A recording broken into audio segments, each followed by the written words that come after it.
ya tentang life fokus, arah hidup, fokus hidup.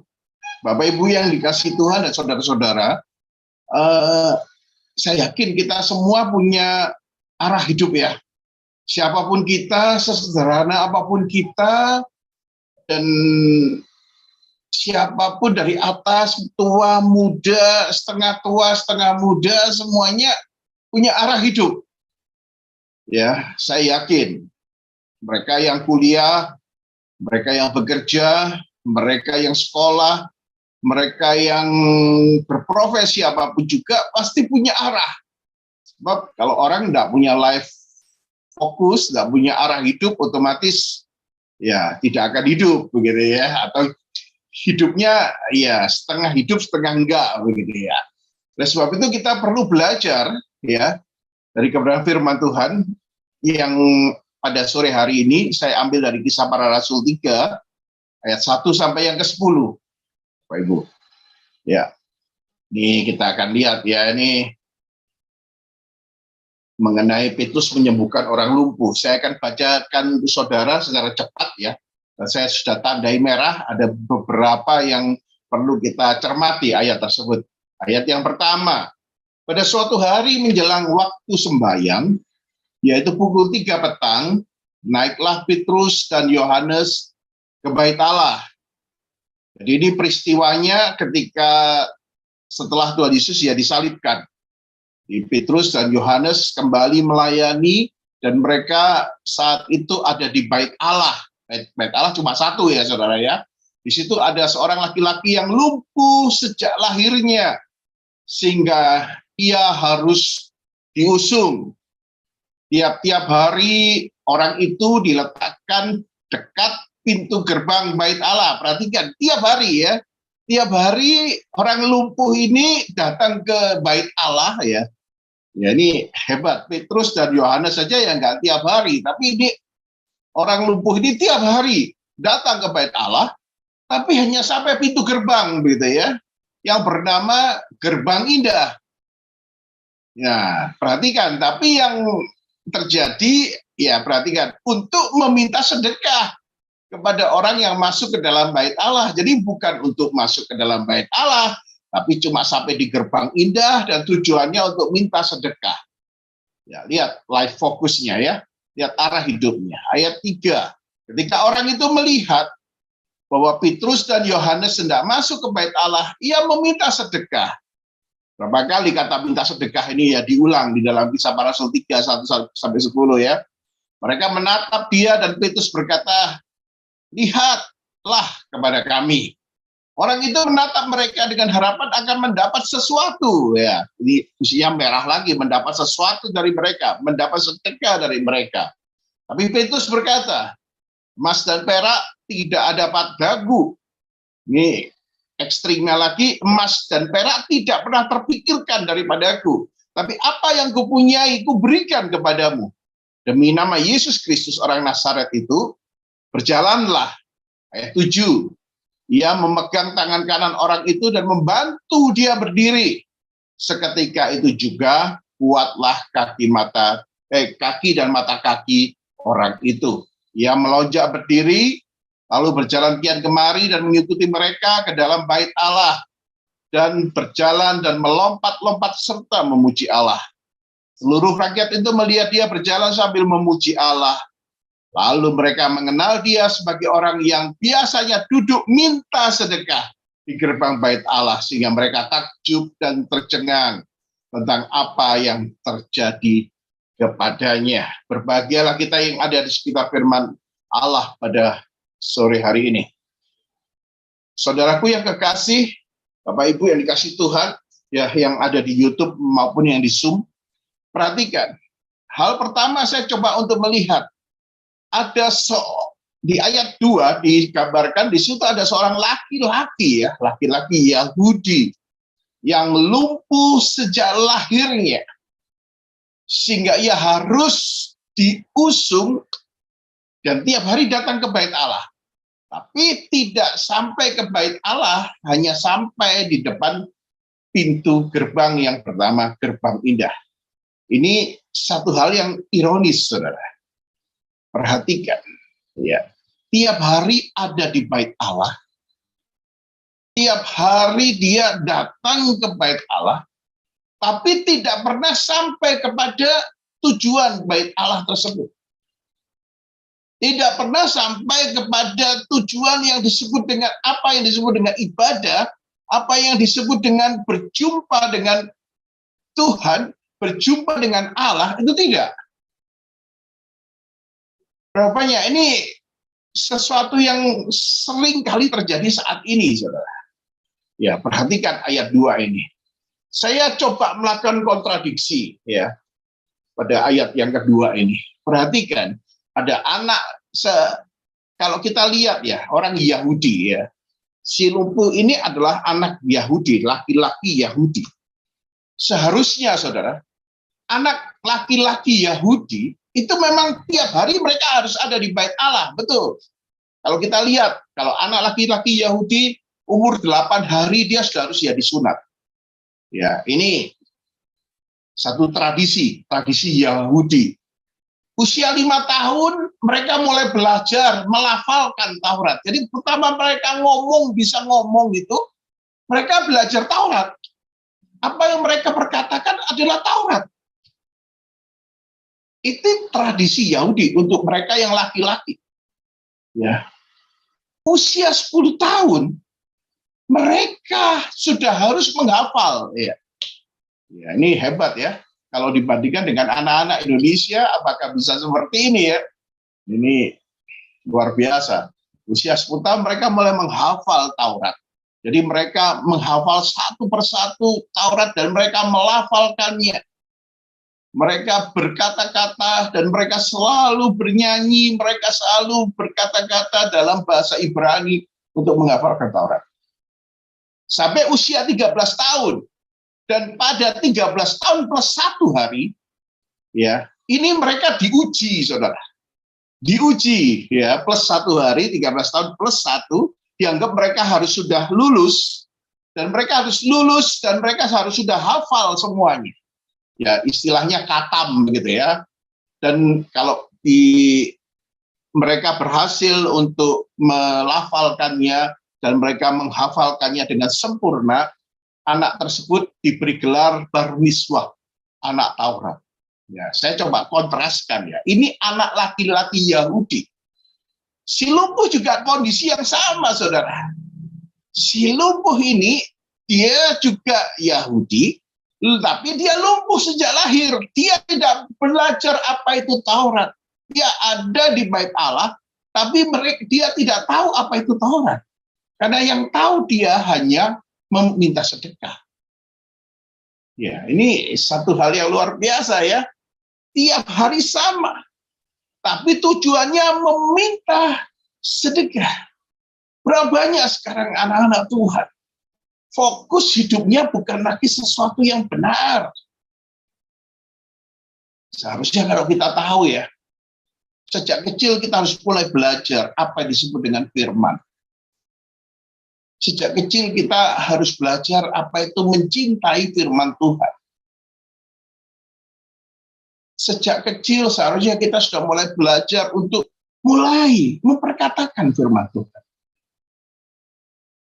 Dulu generasi saya menghafal ayat, menghafal ayat, terus kemudian kuis ayat, pertanyaan ayat, itu biasa. Dan itu menjadi kesukaan gitu ya, ketika saya remaja, ketika saya masuk pemuda dan sebagainya. Tapi saya sudah tidak lihat pada generasi yang sekarang ini, saudara. Ya, untuk anak-anak muda. Bukankah itu yang terjadi? Kita lihat, mereka datang ke bait Allah tanpa mereka mendengar dan mereka mengerti akan firman Tuhan. Betul, kondisi fisiknya ada di gereja. Kondisi fisiknya ada di bait Allah. Tapi esensi firman tidak ada. Dan akhirnya kita disebut bukan lagi anak laki-laki Yahudi, tapi menjadi si lumpuh. Perhatikan. Ini satu fokus yang tidak benar. Dan ini sebenarnya sudah berjalan bertahun-tahun. Ya, Perhatikan, dan tujuan dari si lumpuh ini bukan untuk belajar firman, tapi tujuannya adalah minta sedekah. Tujuannya adalah meminta sesuatu. Saudara-saudara yang dikasihi Tuhan, kita lihat sebenarnya seorang yang useful, laki-laki Yahudi ini, dia seorang yang luar biasa.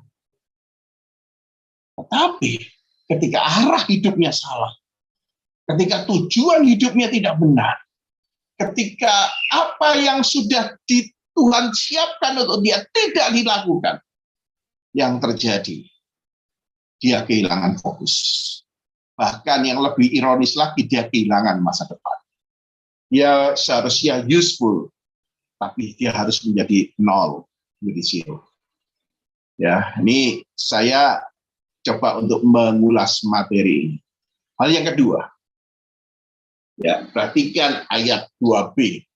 Ya, dikatakan di situ si lumpuh ini tiap hari ada di bait Allah untuk meminta sedekah kepada orang yang masuk ke dalam bait Allah. Dan ketika orang itu melihat bahwa Petrus dan Yohanes hendak masuk ke bait Allah, ia pun meminta sedekah. Beberapa kali, ada 4 kali dikatakan meminta sedekah. Ini adalah fokus hidup, ya. Tujuannya minta sedekah. Coba, saya perlu melihat ke belakang sedikit. Ini kejadiannya di Kisah Para Rasul pasal ini. Ini setelah Tuhan Yesus ya disalibkan. Dan setelah Tuhan Yesus naik ke surga. Pertanyaannya, saudara-saudara, berapa kali Tuhan Yesus juga sudah mengunjungi bait Allah tersebut? Katakan, bahkan berulang kali Tuhan Yesus sejak dia usia 8 tahun, dia sering ke bait Allah, dibawa oleh orang tuanya ke bait Allah, bahkan sampai pelayanannya selama 3 tahun.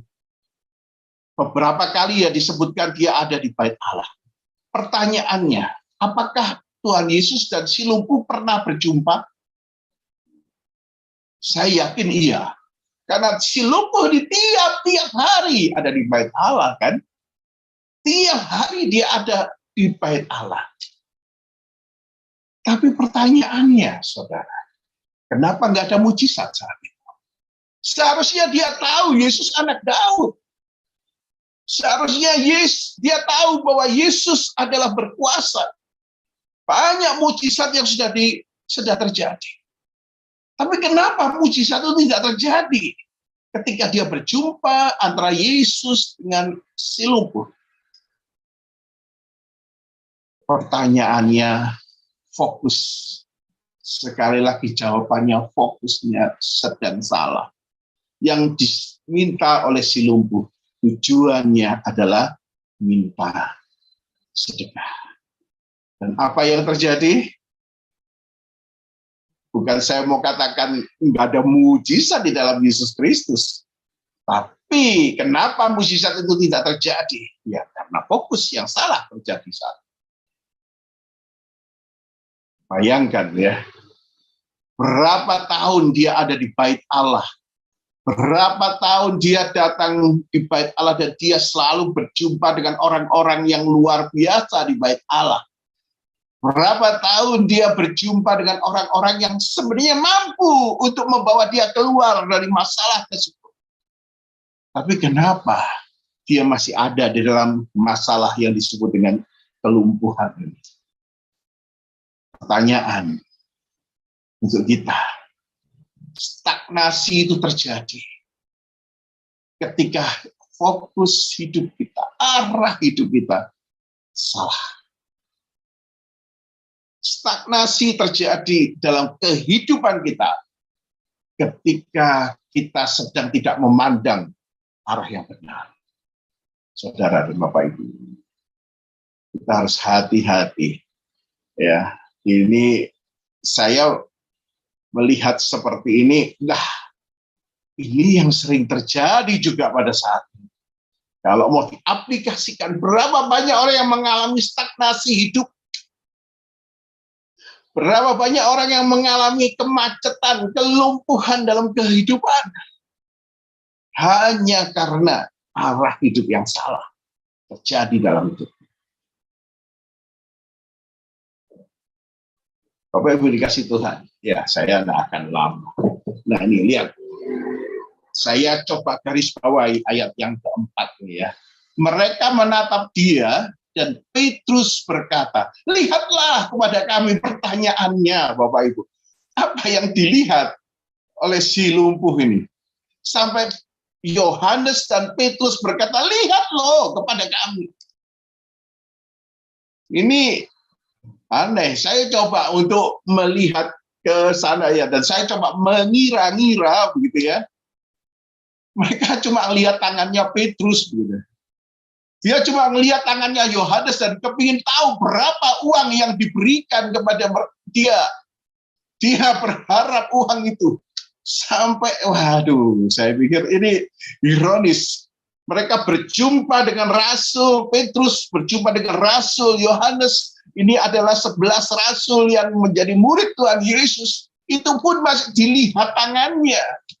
Enggak dilihat rasulnya, tidak dilihat kabar baik yang dibawanya, tidak dilihat akan kuasa kebesaran Tuhan di dalam mereka. Tidak, yang dilihat cuma tangan. Sampai mereka ngomong, lihat loh kepada kami, jangan lihat tangan kami. Baru ayat yang kelima, saudara, orang itu menatap mereka. Wah ini, saya pikir, wah ini terlalu begitu ya. Kelihatannya ini sederhana, tapi menurut saya ini tidak sederhana, saudara. Tapi ini menurut saya keterlaluan gitu ya. Orang itu baru menatap mereka. Ini sampai dikatakan ayat yang keempat ini muncul, dan 5 itu orang itu baru menatap mereka. Dengan harapan, nah harapannya masih salah juga akhirnya. Mendapat sesuatu dari mereka. Wih, ini merubah ya. Ini saya ngelihat pada hal yang ketiga, ayat keempat dan yang kelima, saya melihat bahwa Yohanes dan Petrus sedang mulai merubah fokus kehidupan si lumpuh ini. Wih, nggak gampang, saudara. Sampai mereka mengatakan, lihat kepada kami. Tapi masih tetap yang dilihat adalah tangan mereka, mendapatkan sesuatu dari mereka. Harapannya mendapat sesuatu, ayat yang kelima. Sampai akhirnya muncul ayat yang keenam. Tapi Petrus berkata, emas dan perak tidak ada padaku. Ini kalau kita lihat, ya saya ada terjemahan yang saya lihat, yang lain, saudara, dikatakan emas dan perak tidak ada pada pikiranku, begitu ya. Sampai seperti itu Petrus berkata, emas dan perak tidak ada dalam pikiranku. Dia sedang merubah arah hidup si lumpuh ini. Jangan lagi pikirkan sesuatu yang fana. Jangan lagi pikirkan sesuatu yang tidak berarti. Emas dan perak tidak ada artinya. Emas dan perak, kekayaan dunia, semua akan lenyap. Walaupun itu sekarang lagi dikejar oleh banyak orang. Tapi saya mau katakan, fokus kehidupan kita bukan pada sesuatu yang fana seperti ini. Yesus berkata, yang kupunyai, kuberikan padamu. Perhatikan. Demi nama Yesus Kristus, orang Nazaret itu, berjalanlah. Dia sedang menunjukkan ini loh, fokus yang benar. Nama Yesus orang Nazaret menjadi fokus dalam kehidupan kita. Perhatikan, mulai kecil, mulai lumpuh ini bayi, si lumpuh ini bayi, sampai dia dengan usia dia pemuda. Fokus hidupnya dirubah dalam 1 hari. Baru dia tahu, ada satu fokus hidup yang luar biasa, yaitu Yesus Kristus. Fokus hidup yang merubah segala sesuatu, yang memberikan satu fokus yang benar, pertumbuhan yang benar, arah hidup yang benar. baru ayat yang ke-7. Orang itu terima satu mujizat yang luar biasa. Oke, bukan masalah mujizatnya. Bagi saya, lihat ayat yang ke-7 yang memegang tangan kanan orang itu dan membantu dia berdiri. Mujizat terjadi. Kuatlah kaki dan mata kaki orang itu. Ayat ke-8, ini yang penting bagi saya, saudara. Ia melonjak berdiri lalu berjalan kian kemari dan mengikuti mereka ke dalam bait Allah. Selama puluhan tahun, saudara, dia ada di gerbang bait Allah. Dan baru saja ada satu fokus hidup yang benar, yaitu Yesus Kristus yang membawa mereka ke dalam bait Allah. Wah, ini satu hal yang saya coba untuk uraikan sama saudara, supaya saudara benar-benar tahu, ternyata ada satu fokus yang benar yang harus kita jumpai pada sore malam hari ini. Ada satu fokus yang benar yang harus kita jumpai pada sore hari ini, yaitu Yesus Kristus. Supaya itu memampukan kita bertumbuh dan berbuah. Tanpa itu kita sia-sia. Tanpa itu kita semuanya tidak ada artinya. Apa yang engkau kejar, apa yang engkau inginkan, apa yang engkau lihat, semuanya akan sia-sia jika engkau tidak berjumpa dengan Kristus. Firman Tuhan itu penting. Memang mungkin menjemukan ya, kita belajar firman Tuhan. Mungkin menjemukan, kita harus berjumpa melalui firman Tuhan dan belajar firman Tuhan, menghafal firman Tuhan. Dan saya lihat berapa banyak orang gugur ketika mereka belajar akan firman Tuhan. Tapi saya mau katakan, mereka yang berhasil, dia akan melihat pertumbuhan yang terus akan naik. Pertumbuhan yang akan terus akan semakin luar biasa. Dan ini yang memampukan kita untuk berbuah. Saudaraku yang kekasih, ya Bapak Ibu, saudara-saudara yang kekasih yang di Zoom maupun yang di YouTube, mari saat ini kembalikan fokus hidup kita. Saya tidak tahu arah hidup kita ke mana. Saya tidak tahu fokus hidup kita mau kemana. Tapi yang saya mau kasih tahu sama saudara, kita harus arahkan hidup kita kepada Yesus. Hal yang kita pelajari pada sore hari ini. Sebenarnya Tuhan ciptakan semuanya. Semua anaknya itu useful. Tidak ada yang kosong, tidak ada yang zero. Tapi karena arah yang salah, membuat kita tidak mendapatkan apa-apa. Kita datang ke bait Allah pun tidak dapat apa-apa. Kenapa? Hanya sampai gerbang. Mungkin kita ngomong, saya sudah Kristen sejak kecil. Tapi apakah Kristenmu sudah benar? Adakah firman di dalamnya? Ataukah kau cuma ketemu ya di gereja untuk orang-orang tertentu aja? Atau engkau betul-betul berjumpa dengan Yesus? Hidup fokus yang salah menyebabkan stagnasi. Tidak bergerak. Lumpuh, dia cuma bisa diusung kemana-mana. Stagnasi. Walaupun sudah berjumpa dengan Yesus berulang kali, tapi tetap stagnasi, saudara. Kenapa? Arah hidupnya adalah minta sedekah. Tapi fokus yang benar. Ketika Petrus dan Yohanes kembalikan itu, lihat kepada kami. Lihat fokus yang benar. Yesus yang benar. Dia akan mulai bertumbuh. Ayat yang ke-8. Nah, baru dari sekian lama hidupnya, si lumpuh ini betul-betul masuk ke dalam bait Allah. Wah, saya pikir kita harus mulai belajar ya, anak-anak muda. Ya, saya terpanggil untuk memang anak-anak muda ini ya, walaupun tidak semuanya suka saya begitu, tapi saya percaya firman ini harus ada dalam hidup kita. Tanpa firman semuanya sia-sia. Baik, ya itu yang bisa saya sampaikan. Mari kita satu di dalam doa. Tuhan Yesus, terima kasih. Sore hari ini kami sudah belajar untuk satu kebenaran firman-Mu. Biarlah Engkau sendiri yang terus menerjemahkan setiap firman yang ada dalam hidup kami. Dan percaya bahwa setiap firman Tuhan itu adalah pedang bermata dua. Pedang itu menyentuh hidup kami, menyentuh orang lain, dan menyentuh siapa saja yang berjumpa dengan firman Tuhan. Terus bekerjalah Bapa, dan kami terus siap untuk dia dibentuk menjadi serupa dengan Engkau Kristus. Terima kasih. Dalam nama Tuhan Yesus, haleluya. Amin. Saya kembalikan ke Terima kasih Pak Andre buat firman-Nya. Live fokus. Apa yang terjadi jika kita salah fokus? Tadi kita sudah dijelaskan ya.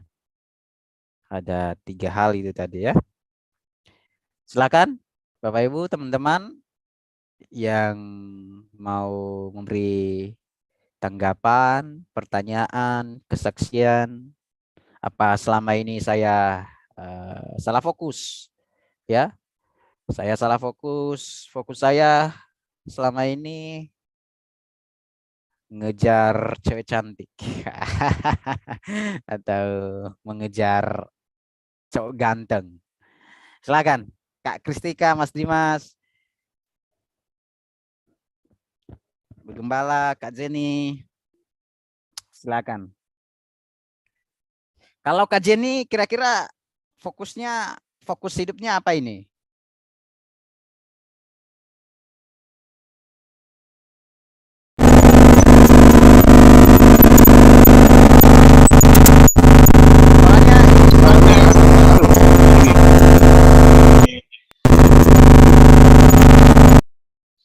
mic-nya ada masalah.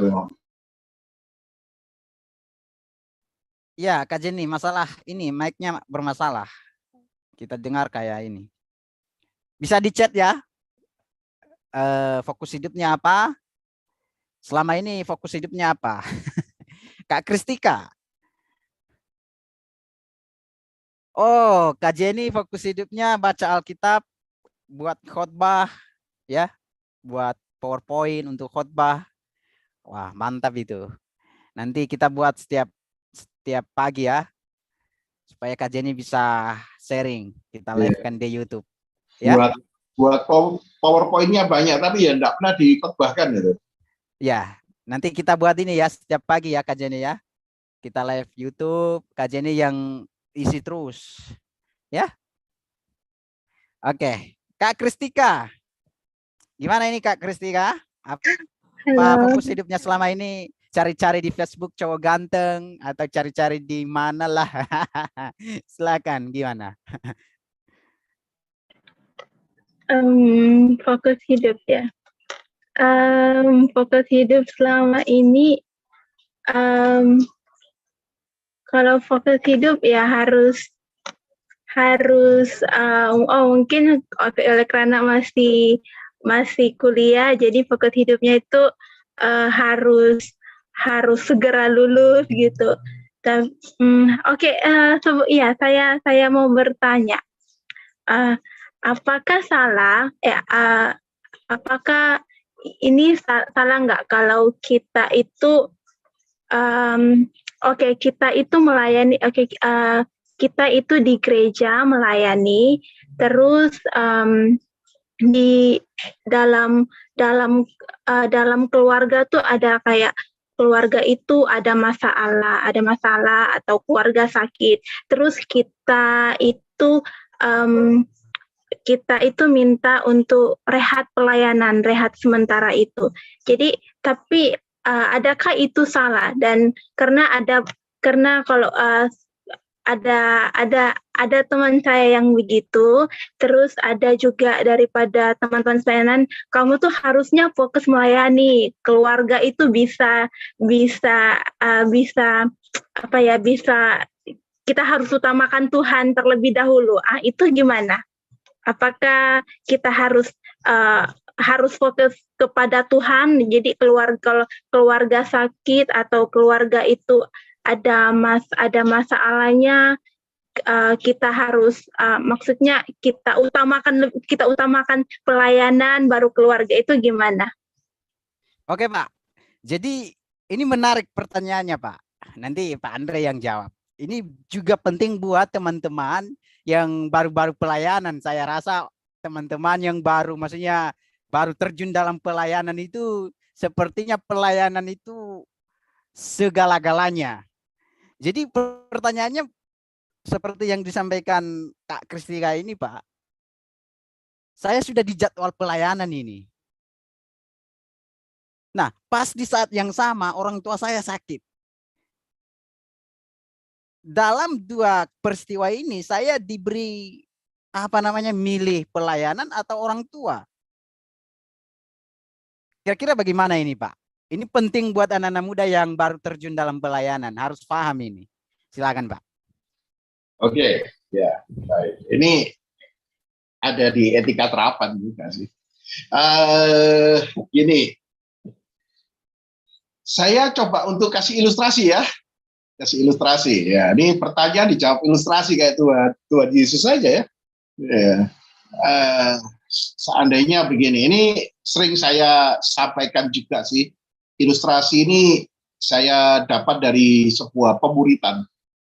Ya, ada seorang penjaga mercusuar yang baik ya. Ini penjaga mercusuar yang sangat baik, ya, luar biasa. Dan ini bukan mercusuar yang modern, tapi mercusuar yang kuno, begitu ya. Jadi dia ada di tengah-tengah pulau yang memang sering terjadi kapal karam. Dia ada sebuah mercusuar yang dijaga oleh seorang penjaga mercusuar. Dan mercusuar ini bukan dari listrik, tapi dari minyak. Jadi manual ya, pakai obor begitu ya. Dan harus dijaga supaya minyak ini tidak boleh habis. Kalau minyak itu habis, otomatis mercusuar itu akan mati.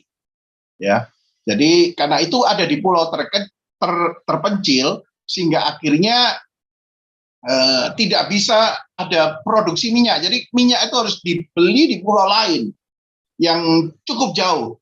Dan biasanya penjaga mercusuar ini tiap minggu dia ke pulau utama untuk beli minyak, sejumlah minyak untuk bisa dipakai di mercusuar tersebut. Jadi selama seminggu dia beli hari Minggu untuk dipakai selama seminggu. Tiap hari seperti itu ya.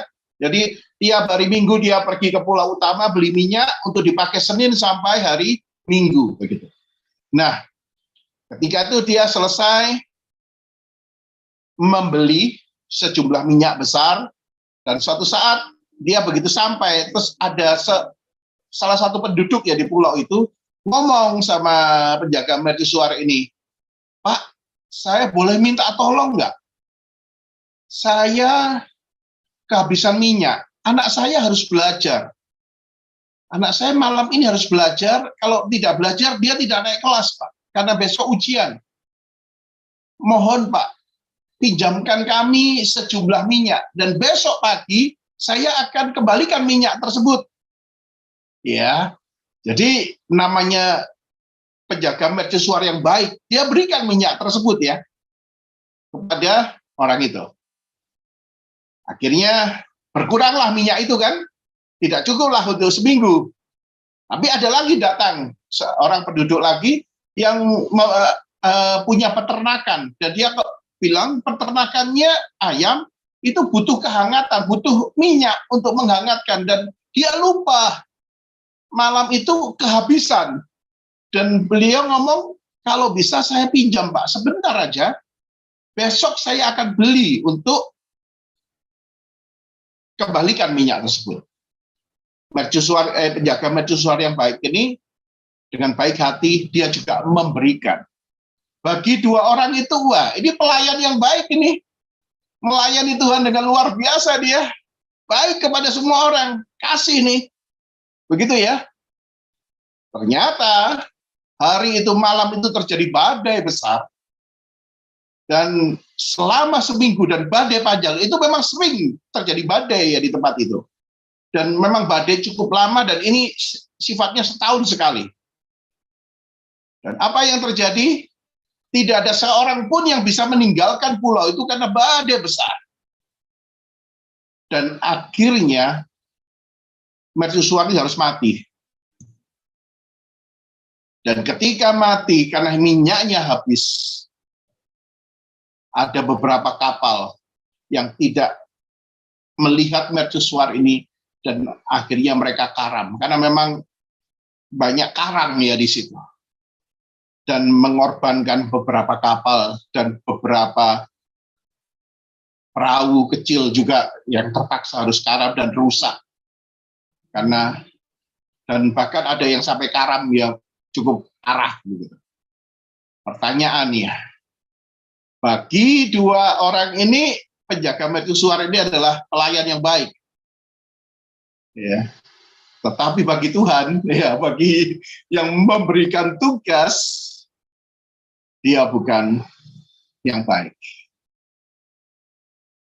Ya, dia di satu sisi dia baik, tapi apa sih tugasnya sebenarnya? Saya tidak menjawab sebenarnya.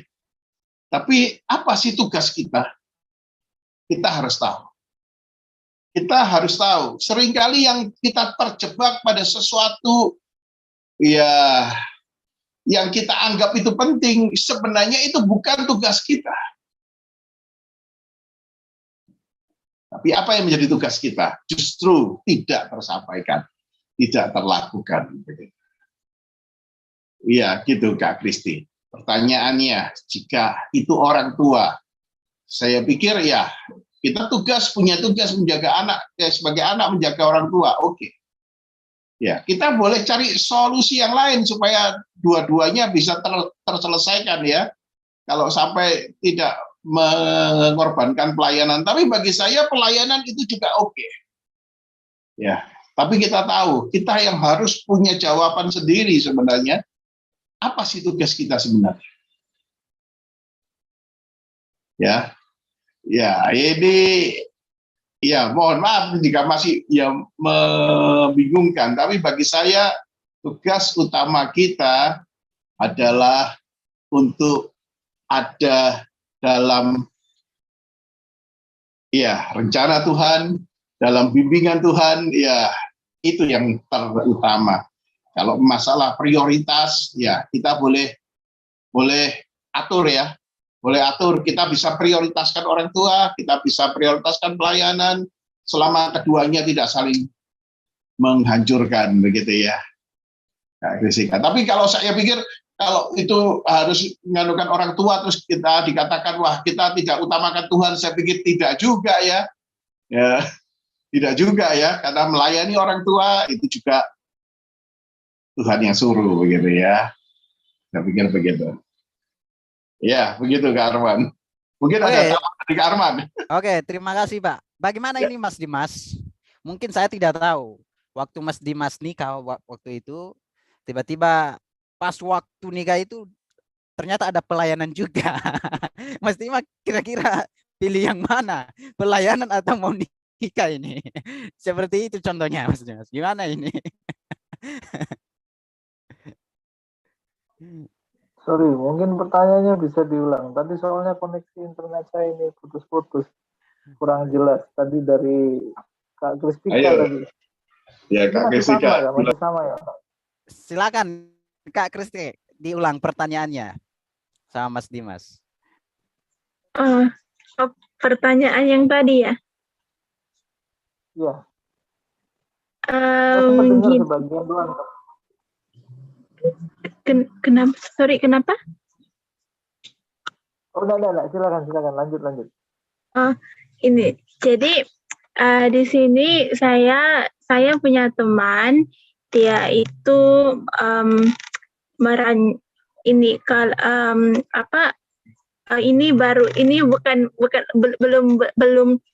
ini baru minta cadangan minta pendapat gimana kalau saya rehat pelayanan dulu sambil melihat pelayanan sementara untuk menjaga keluarga saya ataupun keluarganya orang itu ada masalah gitu. Jadi dia mengambil membuat satu rencana untuk merehatkan diri dalam pelayanan dulu untuk fokus kepada keluarganya. Apakah itu berkira apakah itu berdosa atau tidak, karena ada juga beberapa orang, oh kamu salah, kamu nggak fokus sama pelayanan kamu tuh lebih fokus kepada keluarga kamu gitu. Itu gimana? Oh iya, ya kalau menurut saya sih jelas-jelas tidak salah ya. Maksudnya karena ya namanya begini, melayani Tuhan dan melayani pekerjaan Tuhan itu mungkin apa ya, itu dua hal yang berbeda gitu. Maksudnya kalau misalnya kita apa namanya, dulu saya punya bapak rohani itu dia malah langsung dia kasih urut-urutan itu begini. Yang pertama itu Tuhan itu maksudnya dalam artian bukan berarti segala sesuatu yang rohani yang kita tahu sekarang ya, maksudnya misalnya entah itu mungkin pergi ke gereja, karena kita konsep yang ada itu biasanya kita pikirkan pokoknya segala sesuatu tentang Tuhan itu yang ada hubungannya dengan gereja. Bukan itu. Tetapi prioritas utama kita Tuhan itu maksudnya hubungan kita dengan Tuhan itu secara pribadi maksudnya. Lalu kemudian ya aktivitas rohaninya. Jadi kalau misalnya pertanyaannya apakah salah, saya katakan tidak. Tapi mungkin memang begini, kalau misalnya kita dalam ruang lingkup yang seperti misalnya apa ya, kayak misalnya katakanlah di gereja gitu ya, kalau kita punya tugas dan tanggung jawab, ya itu mungkin perlu dikomunikasikan dengan lebih jelas gitu, karena apa namanya, supaya tidak ada miskomunikasi gitu. Ya kalau menurut saya sih masalahnya hanya ada di komunikasi. Tapi kalau misalnya soal berdosa atau tidak ya saya rasa tidak ya. Karena kan yang terpenting itu Tuhan, dalam artian itu hubungan kita dengan Tuhan secara pribadi, bukan aktivitas rohaninya kalau menurut saya.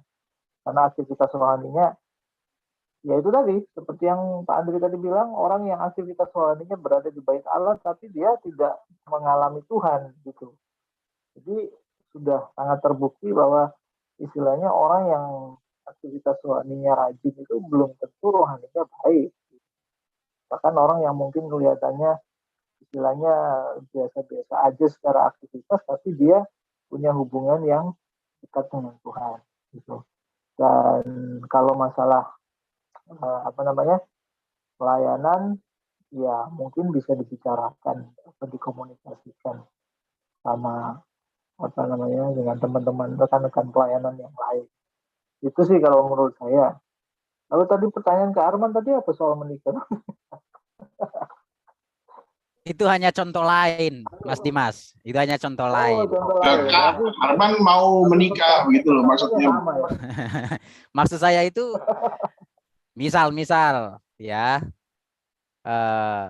Oh ini saya nikah besok tanggal ini. Nah di saat yang sama ada jadwal pelayanan. Oh boleh diwakilkan Pak nikahnya. Jadi ini gimana ini? Diwakilkan siapa ya coba?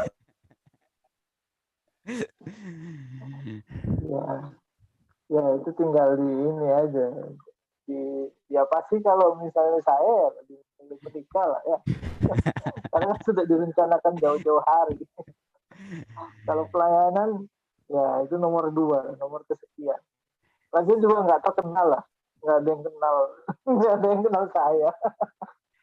Jadi nggak masalah. Tapi kalau misalnya jadi jawabannya apa? Boleh diwakilkan ya? Ya pasti Mas ya. Jawabannya apa? Jadi boleh diwakilkan nikahnya. Oh boleh Pak. Atau ini secara virtual bisa Zoom. Ya gitu kira-kira Kak Kristika.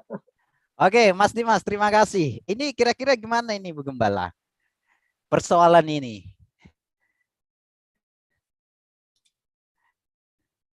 Ya, ini kalau menurut saya kalau ada masalah seperti yang Kak Kristika sampaikan tadi ya, antara pelayanan dengan keluarga. Kalau menurut saya gini, keluarga, kalau kita terus melayani, tetapi keluarga kita juga bermasalah, itu juga akan jadi masalah.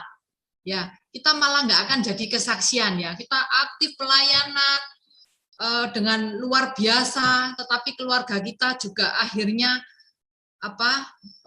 mungkin ya berantakan, anak nggak terurus, atau orang tua juga nggak bisa di handle dengan baik, itu juga akan jadi masalah. Jadi menurut saya kita yang harus bisa tahu apa yang harus kita keputusan yang harus kita ambil ya. Mungkin kita bukan berarti meninggalkan pelayanan ya, tapi ada waktunya. Kalau misalnya ini punya keluarga, ini kalau kasusnya Kak Kristika tadi ya, kalau punya keluarga mungkin ada baiknya gantian dengan saudaranya. Jadi ada yang merawat orang tua juga, tapi tetap tidak meninggalkan pelayanan. Kadang kan kita nggak mungkin terus gitu ya. Jadi ada waktu juga untuk kita siapkan untuk Tuhan ya, yang selain waktu pribadi ya, maksudnya untuk pelayanan keluar, misalnya mau kunjungan atau bagaimana. Jadi harus bisa diatur ya. Jadi nggak sampai memihak di salah satu sisi gitu ya. Jadi sepertinya malah kurang bijaksana. Jadi kita harus ya minta hikmat lah sama Tuhan, apa yang baik yang harus kita lakukan. Ya, mungkin itu dari saya yang nggak panjang. Oke, terima kasih. Oke, terima kasih Bu Gembala. Semoga bisa mencerahkan Kak Kristika ya. Tapi ini ini ada kasus ini. Saya pernah nonton video seorang ibu-ibu, anaknya sakit, tapi hari itu hari Minggu. Anaknya lagi sakit ini, dia tinggalkan di rumah, dia ke gereja. Dan semua orang bilang apa? Ibu ini gila. Anaknya lagi sakit, dia ke gereja. Tapi kita tahu nggak, yang terjadi setelah dia pulang, anaknya itu sembuh. Makanya, jadi kalau kita tanya mana yang penting, mengurus anak atau ibadah seperti ibu ini, memang agak-agak ini ya, agak sulit ya. Tapi semoga mencerahkan jawaban-jawaban dari Pak Ande, Mas Dimas, dan Ibu Gembala ya. Nah, mungkin ada yang lain lagi, Mas Dimas, mungkin ada sesuatu yang mau dibagikan, Ibu Gembala, Kak Jenny. Oh ya, saya dulu mungkin kalau Kak Kristika bisa cari buku ini nih. Ini mungkin kalau buku ini bisa sedikit menjawab pertanyaan ini lebih jelas. Ini judulnya apa nih? Nggak kelihatan ya. My Heart Cries Home, atau Hatiku Rumah Kristus, itu karangan dari Robert Boyd Monger. Nanti saya bisa Jadi, nanti saya cek. Jadi di buku ini itu dikisahkan begini, dia membuat sebuah gambaran ilustrasi tentang si pria ini, dia menerima Kristus itu dalam rumahnya gitu. Jadi menerima Kristus dalam rumahnya, lalu dia dia berusaha untuk melibatkan Tuhan dalam segala hal gitu, termasuk hal-hal yang mungkin yang kelihatannya itu tidak rohani gitu. Jadi misalnya pergi memancing atau mungkin pergi bersama dengan teman gitu. Jadi si pria ini mencoba untuk membuat sekat-sekat gitu. Jadi artinya nanti kalau yang rohani-rohani ini saya bisa libatkan Tuhan, saya bisa ajak Tuhan ikut sama saya gitu. Tapi kalau misalnya urusannya bergaul dengan teman, dia bilang, Tuhan, kamu tinggal di rumah saja gitu. Jadi di buku ini tuh di ilustrasinya cukup jelas gitu. Jadi bagaimana kita bisa mendapatkan gambaran tentang mengutamakan Tuhan itu seperti apa. Jadi bukan bicara soal aktivitas rohaninya gitu, tapi ya memang ada kasus juga kayak misalnya tadi yang pertanyaannya Kak Harman itu memang kasus yang unik ya. Maksudnya beberapa waktu lalu saya juga dikirimi teman itu gambar apa namanya seorang pendeta di, saya lupa, mungkin di Afrika atau di mana. Jadi dia lagi pelayanan, lalu ibunya itu sakit keras gitu. Dan ternyata dia harus, istilahnya sudah sekarat gitu. Jadi tetapi dia dalam pelayanan. Jadi lalu dia, intinya dia ya karena sudah di ini ya, maksudnya sudah di beda tempat gitu. Jadi mau nggak mau ya, dan orangnya istilahnya itu cukup ngerol ya. Gitu. Jadi dia bilang katanya apa namanya, Tuhan sudah bilang bahwa ibu saya tidak akan mati, jadi saya akan tetap meneruskan pelayanan. Gitu. Jadi, nah sampai di apa? Setelah selesai pelayanan, dia utamakan pelayanan, lalu dia pulang, ternyata ibunya mati. Gitu. Ibunya mati, dan dia bilang, pokoknya dia tetap, Tuhan sudah bilang bahwa ibu saya ini pasti intinya tidak akan mati. Singkat cerita, ibunya bangkit dari kematian. Jadi ya itu kalau menurut saya sih itu bicara soal ini ya, maksudnya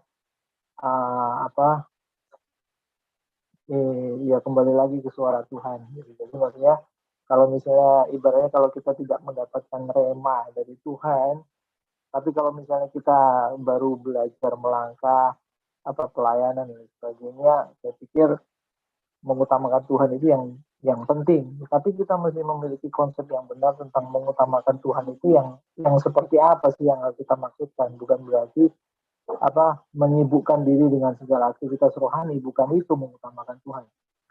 Itu. Tetapi benar-benar artinya melibatkan Tuhan di setiap area gitu. Karena kalau kita lihat di perjanjian lama pun Tuhan itu sampai ngurusi soal jamban juga kan. Gitu. Jadi bangsa Israel itu sampai urusan buang hajat jamban itu Tuhan ngurusi hal seperti itu. Gitu. Jadi bukan hanya soal rohani saja, gitu. Tapi semuanya itu artinya melibatkan Tuhan. Ya, itu Pak Arman.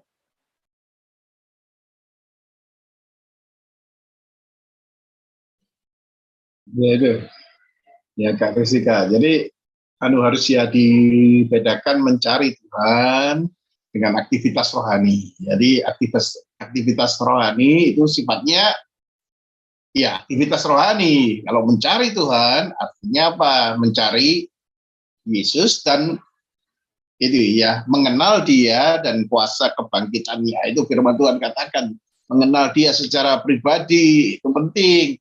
Melalui apa? Firman Tuhan, melalui banyak hal hubungan pribadi kita dengan Tuhan, saat teduh kita itu utama, begitu ya. Nah, pelayanan bagi saya ya harus ya di bawah itulah, harus di bawah itu. Malah bahaya jika pelayanan kita banyak, terus saat teduh kita tidak ada, itu berbahaya. Ini yang terjadi banyak di hamba-hamba Tuhan, toh. Pelayanannya banyak sekali kemana-mana pelayanan dan dipakai Tuhan secara luar biasa, tapi hubungan pribadinya kering sama Tuhan. Saya pikir itu berbahaya, Kak Kristika. Jadi hemat saya saat ini lebih fokus kepada mencari Tuhan, mengenal Dia dan kuasa kebangkitannya. Rasul Paulus ngomong seperti itu.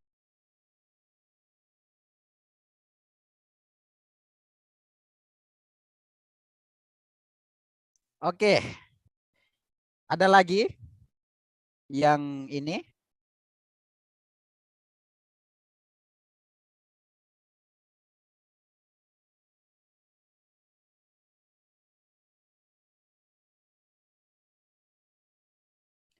Oke, kalau nggak ada,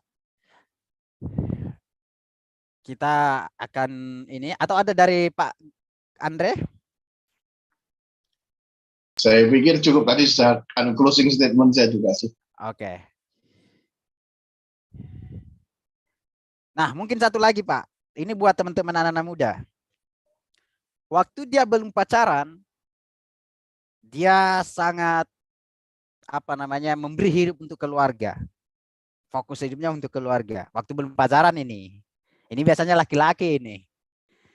Tapi setelah dia pacaran, fokus hidupnya kepada keluarga, mama, bapaknya, adik-adiknya, kakak-kakaknya mulai menipis, teralihkan ke pacarnya. Ini gimana ini Pak?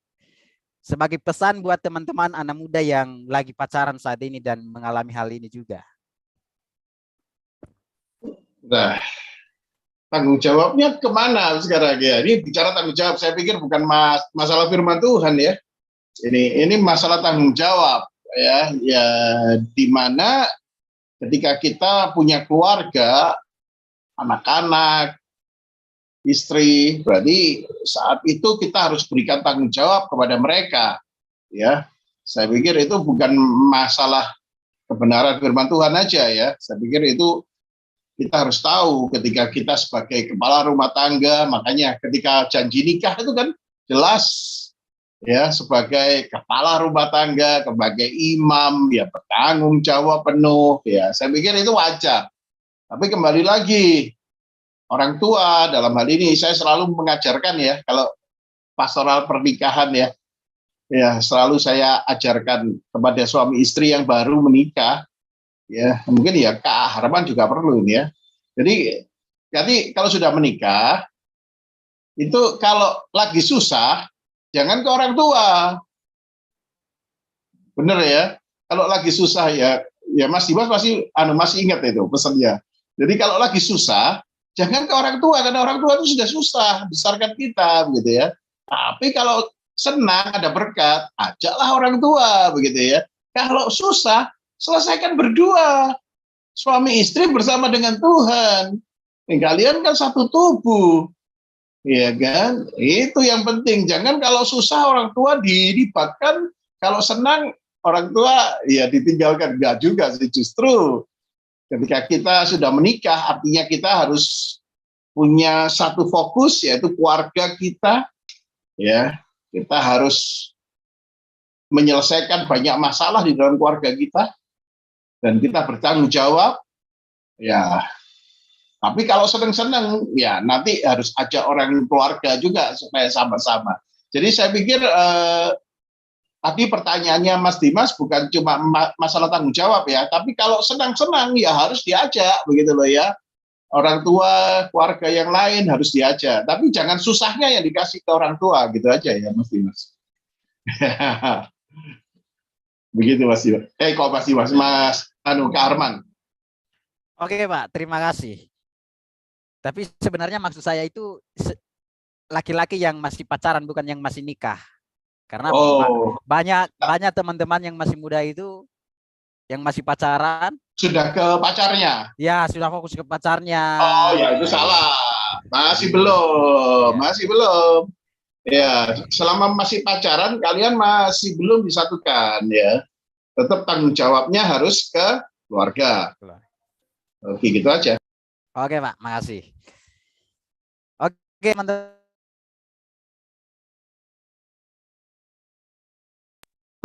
Termute Kak. Oke teman-teman, kalau tidak ada lagi ya kita akan akhiri. Katanya Kak Jenny mau doa di GBA ya.